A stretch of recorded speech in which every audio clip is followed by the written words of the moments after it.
بالله من شرور أنفسنا ومن سيئات أعمالنا من يهده الله فلا مضل له ومن يضلله فلا هادي له وأشهد أن لا إله إلا الله وحده لا شريك له وأشهد أن محمدا عبده ورسوله أرسله بالهدى ودين الحق ليظهره على الدين كله ولو كره المشركون. الحمد لله رب العالمين والصلاة والسلام على محمد النبي الأمي وعلى آله وصحبه أجمعين. Allah subhanahu wa ta'ala reminds us, يا أيها الذين آمنوا اتقوا الله حق تقاته ولا تموتن إلا وأنتم مسلمون. You who believe, be mindful of Allah as is His due, and make sure you devote yourselves to Him to your dying moment. And He reminds us, يا أيها الناس اتقوا ربكم الذي خلقكم من نفس واحدة وخلق منها زوجها وبث منهما رجالا كثيرا ونساء واتقوا الله الذي تساءلون به والأرحام إن الله كان عليكم رقيبا. People, be mindful of your Lord who created you from a single soul, and from it created its mate, and from the pair of them spread countless men and women far and wide. Be mindful of Allah in whose name you make requests of one another. Beware of severing the ties of kinship. Allah is always watching over you. And He reminds us, يا أيها الذين آمنوا اتقوا الله وقولوا قولا سديدا يصلح لكم أعمالكم ويغفر لكم ذنوبكم ومن يطع الله ورسوله فقد فاز فوزا عظيما. Believers, be mindful of Allah, speak in a direct fashion and to good purpose, and He will put your deeds right for you and forgive you your sins. Whoever obeys Allah and His Messenger will truly achieve a great triumph.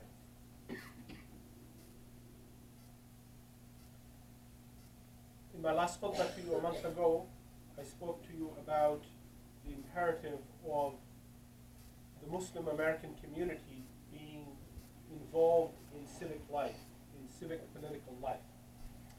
And the mandate for that, according to Ibn Taymiyyah, is the section of the ayah when Allah says, وَتَعَاوَنُوا عَلَى الْبِرِّ وَالتَّقْوَى وَلَا تَعَاوَنُوا عَلَى الْإِثْمِ وَالْعُدْوَانِ وَاتَّقُوا اللَّهَ إِنَّ اللَّهَ شَدِيدُ الْعِقَابِ. Help one another to do what is right and good. Do not help one another towards sin and hostility. Be mindful of Allah, for His punishment is severe. Record numbers of people turned out 2 weeks ago on November 6th for the midterm elections. Among them being American Muslims. And what is interesting is that for the first time you have a record number of Muslims in the House at the federal level. You have Rashid Tlaib from Dearborn, Michigan. You have Ilhan Omar from Minnesota. And of course you continue to have Andre Carson from Indiana. Keith Ellison, who used to be in Congress, has left and has now become, in the same election, the Attorney General of the state of Minnesota. So what we have is a growing presence of American Muslims, not merely, as has been the case over the last 2 decades, of getting involved in the political system, and the catchword has been, you must go and vote. But it needs to be beyond this. It needs to be beyond simply the stamp of approval that comes with the process of voting, which is a very critical part of the engagement process in the context we live in. And we must continue to engage in larger and larger and larger numbers. But what we are seeing for the first time in this election, in these midterm elections, over 55 Muslims were elected to offices across the country. Okay? Obviously there are concentrations, like in California, because of the large presence of Muslims in certain areas, certain parts of the country. But nevertheless, to have people from the level of Congress on down to state representatives and local representatives, this is a good sign of Muslims becoming engaged in this process. That we are not merely voting, but we are ready and engaged into the actual process of being part of making laws and instituting laws and executing laws in this country. And this is the essence of the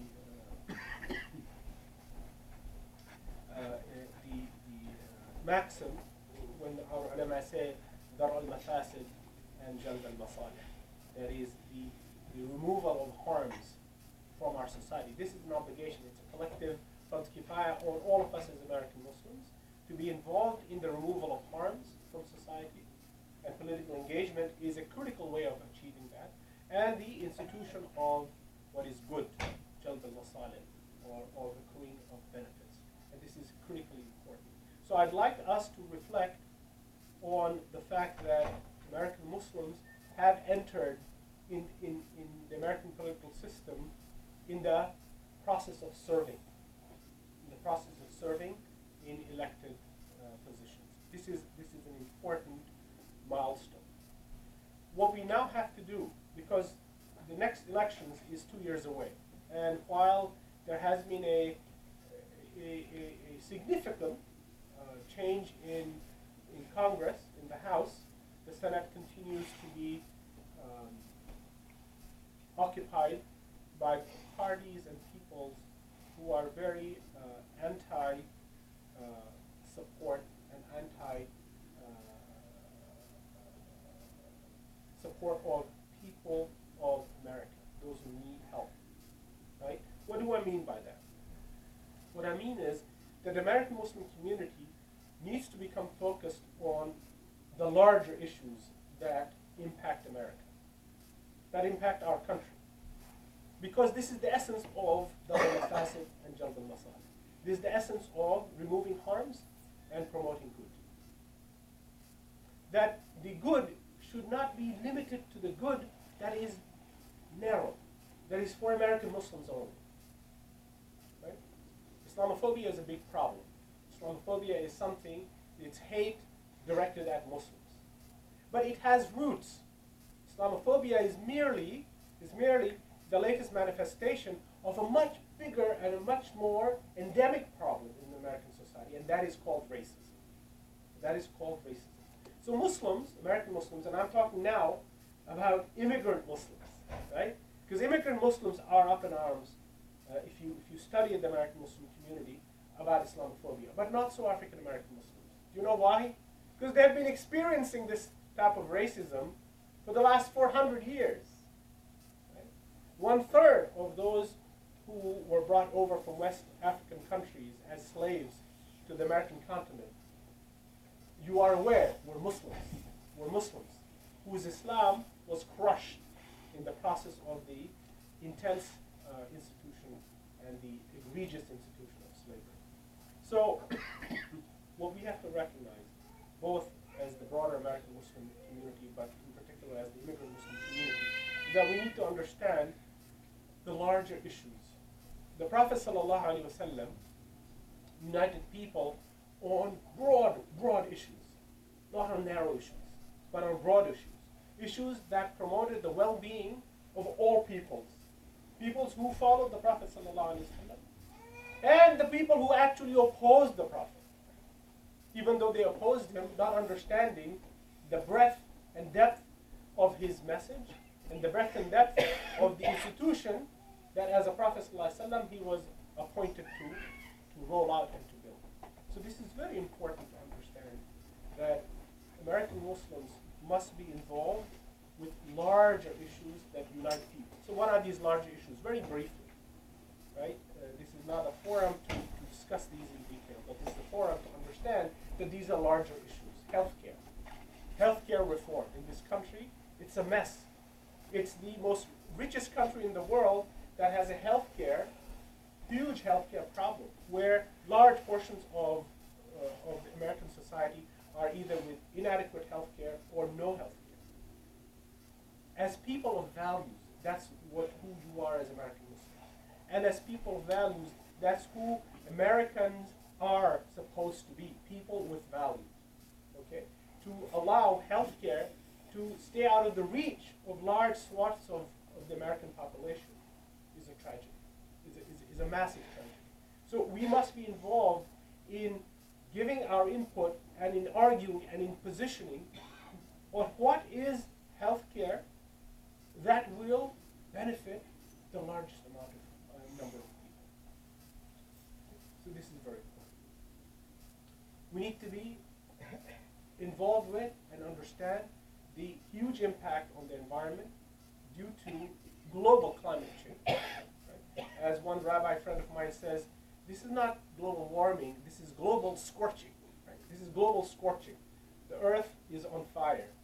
And so many of us are oblivious to this, particularly in the American Muslim community. And so many of us are in denial of it. Okay? And yet, we need to understand that the scientific data clearly points to a sea change in the climate directly impacted by human activity. And so we need to assess how we are going to continue on this earth with a footprint that's light or a footprint that's heavy, that hurts the planet, that hurts society, and that hurts generations to come. And we need to understand. Minimum wage is $7.75 in the United States, or $7.25 all across, with the exception of a few states. This is not a living wage by any standards. If you're earning 40 hours a week at $7.25, you can't have a life that is sustainable. This is very well established, and yet we have a situation where that is the case for broad sets of states in the United States. What do we as American Muslims think about that? Should that be a higher number? Because if it should only go higher, it cannot go lower. If it goes lower, then people are plunged into poverty. Because $7.25 an hour is not a living wage. It's not a wage that allows you to live. What is the Muslim American point of view on this? What do you support? This is an issue of haqq, of truth, and of batil. Why? Why is it of truth and batil? Because people cannot sustain their lives. And if people are not able to sustain their lives, and we as American Muslims do not take a position on this, then we are not on the side of the truth, and of justice, and of equity. So that's why it's one of haqq and batil. It's not haqq and batil about Allah subhanahu wa ta'ala. It's haqq and batil about His creatures in the context of our American politics. So it's important we take a position on this. What your position is, you need to articulate and understand and become part of this conversation. Law enforcement in this country, in certain parts of this country, has become very egregious. Minority groups are targeted unfairly, unjustly, inequitably, and this thing also needs to change. Law enforcement has a tough job, has a very tough job, but at the same time, there are prejudices that are built into the way society is viewed, broadly speaking, by law enforcement. That needs to change, and it will not change unless the American public becomes part, and you as American Muslims, part of that American public, become part of that conversation. And finally, what is a tragedy? What is a tragedy? That every day that there is one institution, a public school or a private school or a bar or a restaurant, where somebody shoots a bunch of people up because America is flooded with guns. What is our view about that? Are we one of those people who have been impacted because a child amongst 100 other children or 50 other children was mowed down by an AK-15 or a Kalashnikov or an AR-15? And what do we say about that? What is our position about that? Or do we say, may Allah protect and give safety to those children, and may Allah give sabr to the parents? This is a great dua, but that is not enough. That is not enough. What is your position, or are you going to stay silent? Because if you stay silent, you remember Fard Kifaya, as I shared with you last time. Fard Kifaya is an obligation on the Ummah, on American Muslims, on Muslims all over the world, that if it remains unfulfilled, it continues to be a sin on us, right? So you want to look at these issues in the framework that Allah and His Rasul and His scholars of this religion have constructed for us. It is sinful when we fail to stem a harmful activity in society that we live in. It is a sin on all of us. Only some of us, or a sufficient and necessary number, needs to act to fix this. But if it remains unfixed, if it remains unresolved, the sin is on all of us. By the way, the sin is not only on American Muslims. It is on all of us. All of us who claim to be Muslims. That's the nature of Fard Kifaya. This is the nature of Fard Kifaya. Allah, the ulama understood this because this is the complexity of the attachment Allah wants you, His ummah, His ummah, to give as responsibility to the rest of His creation. That the Fard Kifaya on you is to protect the environment. That the Fard Kifaya is on you to protect the rivers and the water and the air. This is the Fard Kifaya on all of us. But as I said last time, and as I remind ourselves, that Fard Ain, our Salah and our Zakah and our Hajj and our Sawm, and being kind to your neighbors and being kind to your family and your spouses and children and parents, this is very well known to us. This is Fard Ain. This is individual obligation. But collective obligation, it's very difficult. It's a difficult thing to navigate, and it is something that is not navigable unless you are intent on understanding it and then fulfilling the responsibility. So this is important that we recognize this. I want to share a short story about the Prophet ﷺ. His birthday is coming up. Okay, we are pleased that Allah subhanahu wa ta'ala granted this world the final Prophet ﷺ, the one who has guided humanity to the best and to the finality of the message from Allah subhanahu wa ta'ala. Remember, what do we think? We think that the message that was given to Adam alayhi salam and to Nuh and to Ibrahim and to all of these prophets is the same message given to Muhammad sallallahu alaihi wasallam, except that he is the final messenger, that there are no messengers after him. That the message is the same. What is the message? In its essence, what is it? That you worship Allah and none but Allah, and you recognize His oneness, and that you serve His creation. You serve His creation. This is the essence.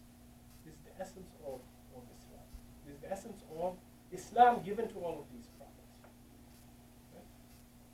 So when the Prophet ﷺ migrated to Medina, he did a number of things that one would not think of as religious, right? He did a number of things, and I want to just share with you one thing. He created a new marketplace in Medina, right? And this marketplace was established, it's in the northwest corner of the Medina of that time. And the Medina of today is the whole Medina of the time of Rasulullah. That is the constructed area of the Haram in Medina where you can actually pray. That whole construction is the Medina of the Prophet's time. Okay, so if you go to the northwest corner, there's a marketplace still protected and still in use today. That was the marketplace established by the Prophet. Why did he establish that? That's not a religious act. Why did he establish it? It's an act of the Prophet. Engaged in understanding the community and its needs. When he understood after immigrating to Medina, because the Aus and the Khazraj, the two tribes, invited him to settle their disputes. That was the original intent of the Pledge of Aqaba, right? 2.5 or 3 years prior to his arrival. But when the Prophet understood the manipulation of existing marketplaces, in Medina there were 2 others. When he understood the price manipulation and goods manipulation in those markets, what did he decide? He said, no, that cannot be.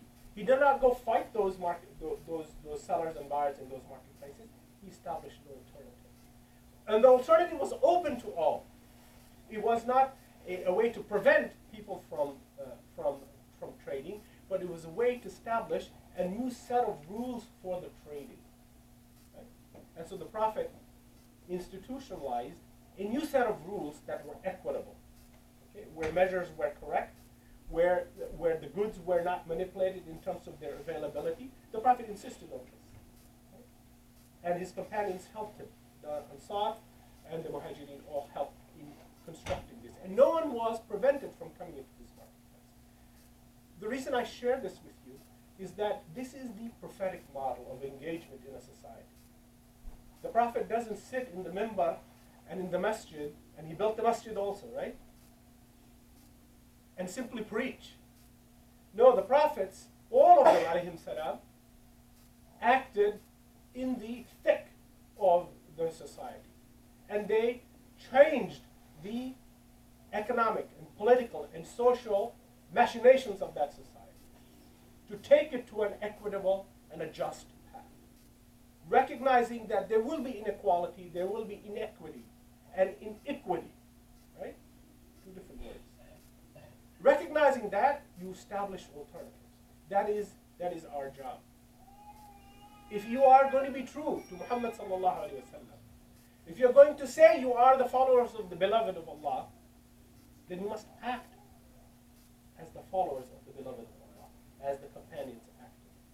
When they took and looked and assessed and understood society and its ills and its good, and promoted what was already good and added to it, and removed and changed what was bad towards good. This is your inheritance.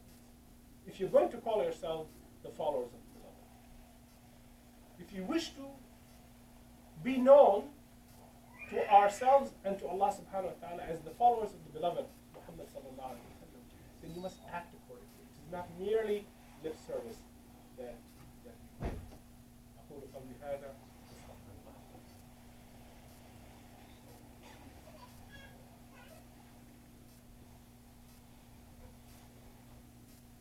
الحمد لله رب العالمين والصلاة والسلام على محمد النبي الأمي وعلى آله وصحبه أجمعين. أشهد أن لا إله إلا الله وأشهد أن محمدا عبده ورسوله. This market I'm mentioning to you was bigger than the other two markets. The Prophet insisted on it being a large market. The Prophet located it in the northwest corner because right next to it was at that time, the entrance to the city. So he strategically located it, and we know in Surah al-Jumu'ah what? What do we know in Surah al-Jumu'ah? At the end, that when Salāt al-Jumu'ah was on and the Prophet was given khutbah, this is the end part of Surah al-Jumu'ah, that the caravan came, and some of the companions who had not understood yet what is this deen, right, saw the caravan coming in, and what did they do? They abandoned their Salāt and they ran to the caravan, because the area of Salāt al-Jumu'ah was also next to the market. These are not accidental choices that the Prophet ﷺ made. These are very strategic, well thought out, and of course in the case of the Prophet ﷺ, choices by wahy, guidance of Allah subhanahu wa ta'ala. So this is important to understand that the Prophet did not separate what is the sacred from what is the secular. Okay? That they merge and converge and they interact with each other. That your values, okay? You, inshallah, two Tuesdays ago voted your values. The Prophet lived his values. The values that Allah subhanahu wa ta'ala revealed to him in the Quran, he lived it. That's why Aisha called him what? The walking Quran. Right? And what is the Quran if it's not a set of values given to us by Allah subhanahu wa ta'ala that we should live? And the Prophet lived it. And so if we are going to live that same set of values that the Prophet brought to us and taught us and guided us towards, then we need to be engaged in this large society. Not be disengaged from it. And not find the masjid as a place to retreat other than in Ramadan, other than for your salah. It's not a place to hide. It's a place to come and strengthen your iman so that you can engage on the outside. Right? This was always the function of the masajid, or the mosques in Muslim society. It's not a place where you come to hide. It's a place where you come to rejuvenate so that you can engage in the outer world. So may Allah guide us to understand this deen, to understand the nature of the prophetic model and the prophetic engagement with society, and then give us the tawfiq to follow in his footsteps, and give us the understanding that we need creativity to address the problems of today. The Prophet is not with us to tell us how to solve these problems. And he had wahy, he had revelation to help him. You have your imagination. You have your imagination that Allah has gifted you with to apply the understanding of the prophetic model to the problems of our society, whether it's healthcare or gun control or minimum wage or any of the other large issues.